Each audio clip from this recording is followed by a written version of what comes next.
Hello guys, thank you so much for visiting our YouTube channel. For those that have already subscribed to our YouTube channel, thank you so much for your support. It is because of you that this YouTube channel exists. We are glad to have you as part of the BMI Care TV community. For those that are coming here for the first time, this is Dr. Brian Myler, a medical doctor by profession, specialized in psychiatry, and I'm your host here at the BMI Care TV, where we share various opportunities in terms of scholarships and career progression opportunities that are available in different parts of the world. And so, if such content resonates with you and you're coming here for the first time, I'd like to encourage you to please subscribe to this YouTube channel and hit that bell icon, selecting all notifications so that when we upload videos of this nature, you will be amongst the first few to be notified.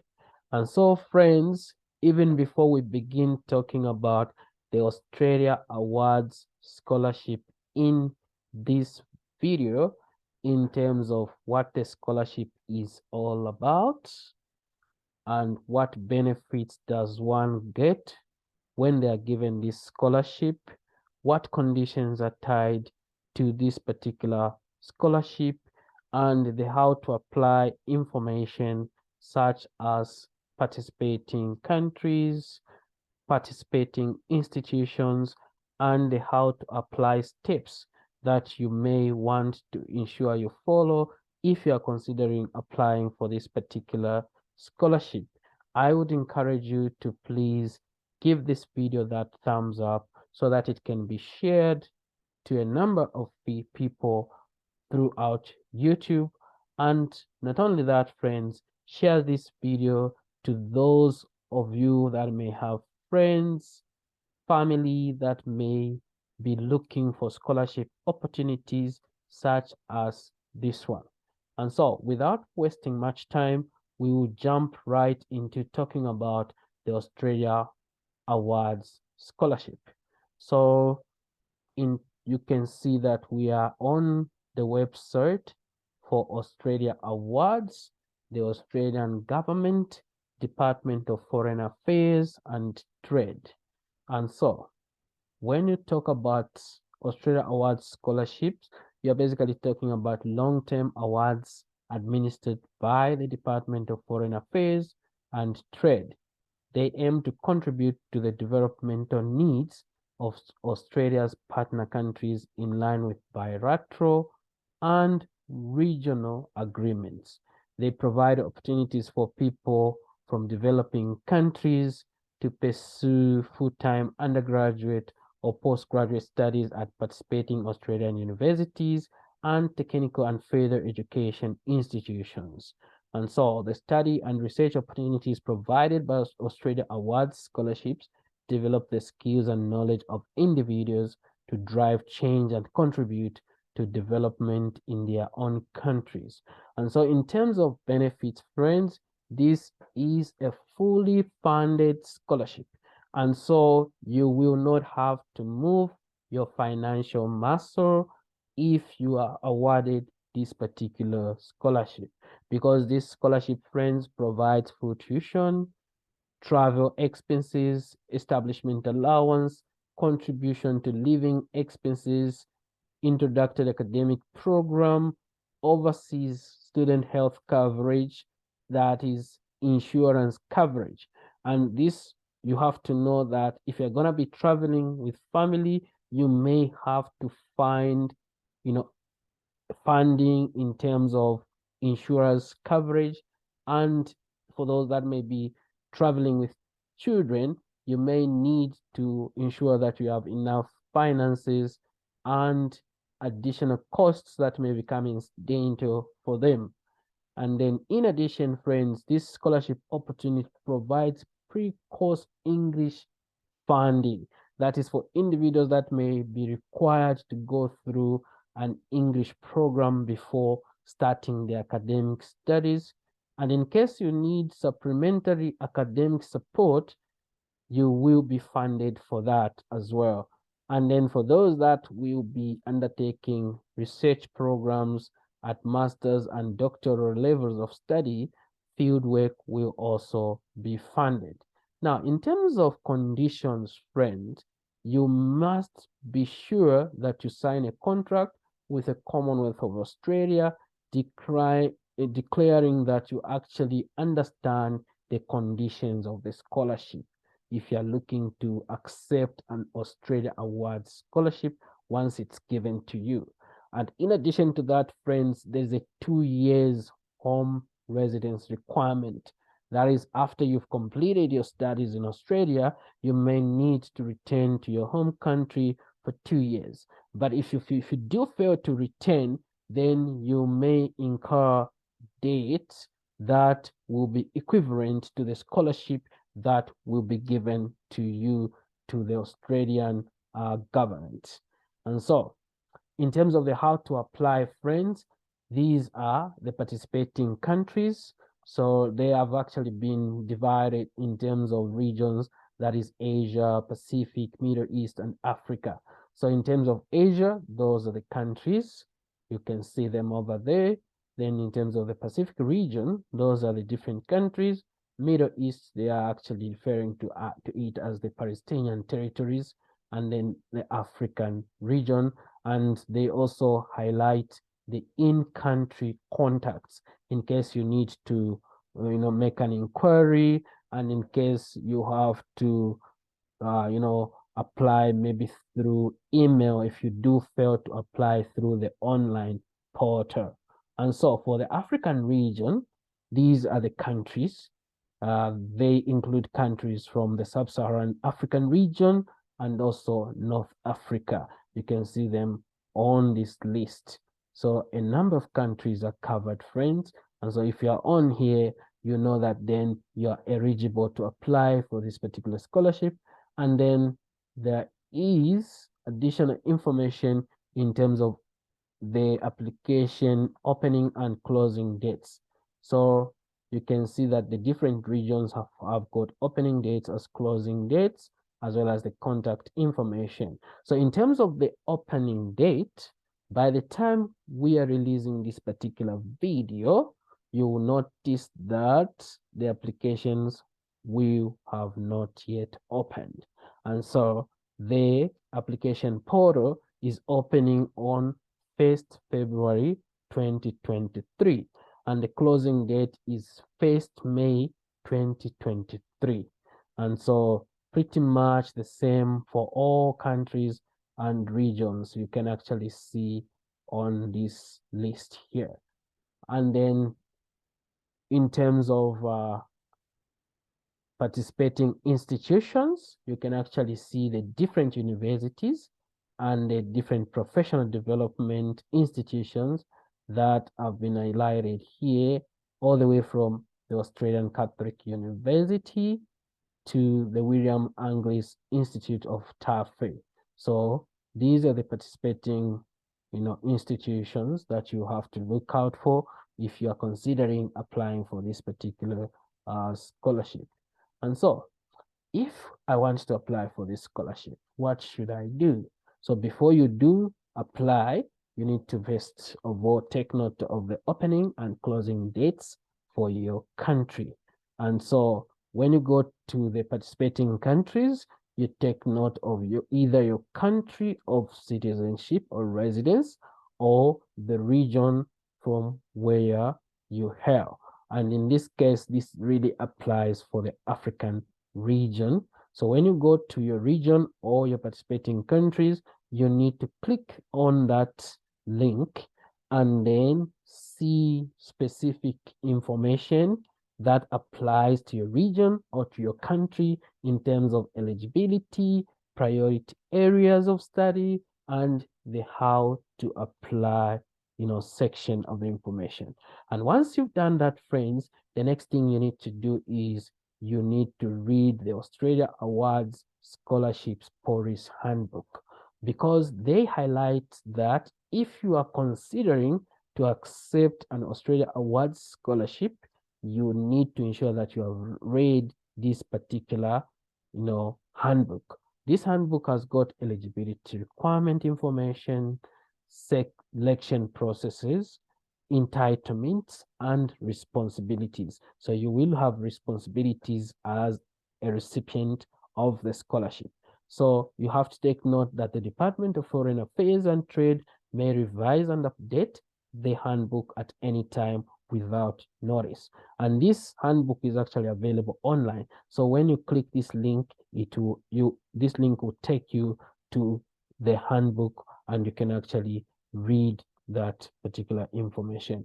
And then one thing that you need to take note is that some countries encourage and allow you to apply online, while others require hard copy applications. And so this information will be available on the participating country profile or participating region profile. So when it comes to apply, there's what is called the OASIS system. That is the Online Australian Scholarship Information System. This is where you can actually begin your application. So you need to register on this platform online. But first of all, you may need to establish, your eligibility by answering a few questions.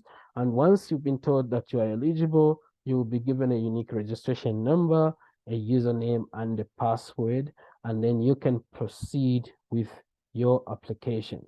And one thing you need to take note is that when the application is open, you may not submit your application in one sitting.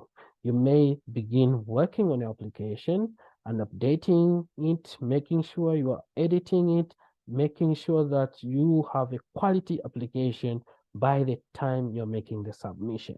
Because when you make that submission, friends, you cannot edit the application. So make sure that you edit the application before submission.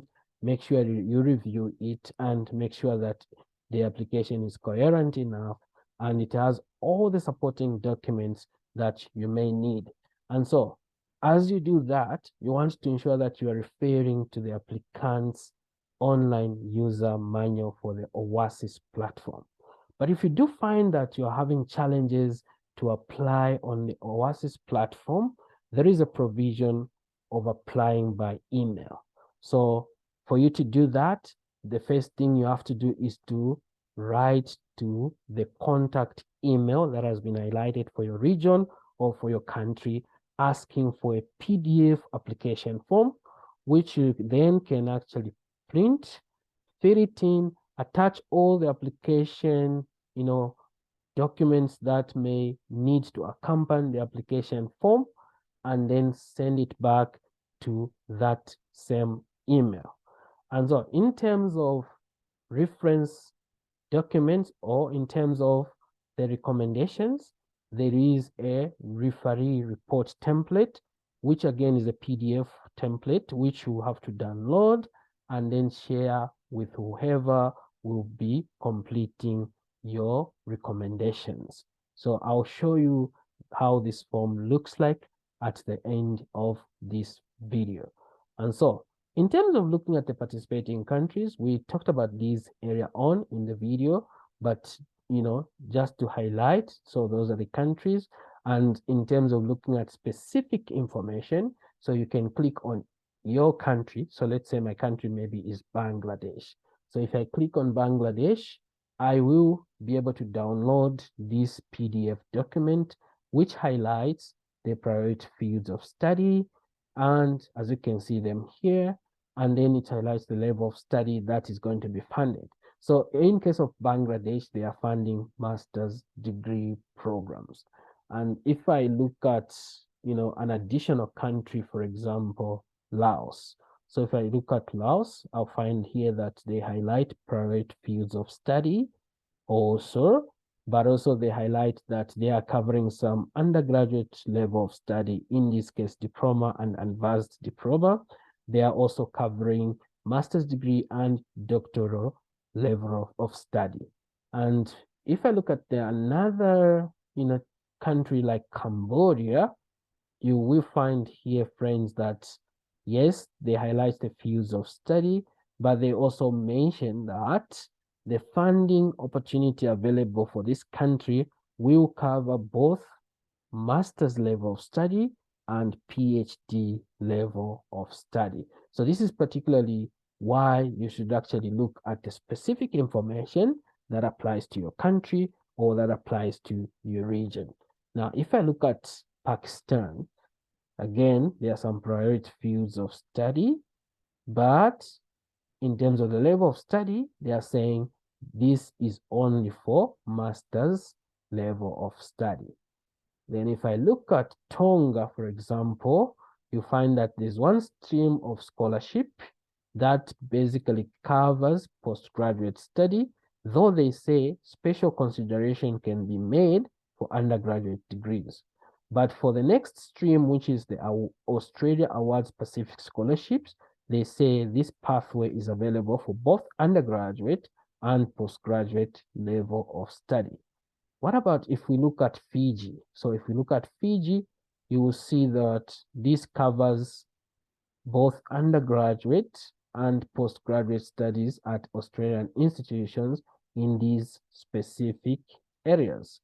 And in another stream of scholarship, that is the Australia Awards Pacific Scholarships, they cover undergraduate, that is diploma in construction, diploma in quantity surveying, diploma in land surveying, and they also cover postgraduate level of study at postgraduate diploma in advanced nursing practice, postgraduate diploma in mental health nursing, postgraduate diploma in midwifery, and postgraduate diploma in public health. Now, what about another region like maybe Philippines? So if we look at the Philippines, you find that they actually cover master's and doctoral level of study. What about the African region on the other hand? So for the African region, and particularly these countries highlighted here, you find that they have highlighted the priority fields of study, but they also mention that the scholarship will be specific to master's degree at an Australian tertiary institution. And so the last thing, friend, I wanted to just show you is the referee template form, which is this one here. You can see that it covers personal details. That is for both the applicant and the referee. And then it also mentions here that an authorized official stamp of the organization from which the referee is coming from needs to be endorsed here. And then there is some parameters that the referee has to focus on when they are evaluating the applicant's capabilities and behaviors. So you can see them here. So all you have to do, friends, is actually download this and share it with whoever will be completing your recommendations. And then the last section of the document actually comprises of academic referee comments that is applicable only to PhD candidates. So this is something that you have to also take note, friends. And then there's a signature and the date. So this is a document that you have to share. So your recommenders will not have to worry about drafting letters of recommendation, but they will have to complete what is called a referee report for this particular scholarship opportunity. And so, friends, if you did like this particular video, please give that thumbs up to this video and share it widely so that we can beat the YouTube algorithm. And not only that, friends, you will also be encouraging us to continue creating content such as this one, content that you will be able to take advantage of in terms of scholarships and career progression opportunities. Otherwise, for now, I would like to simply say thank you very much for watching this particular video.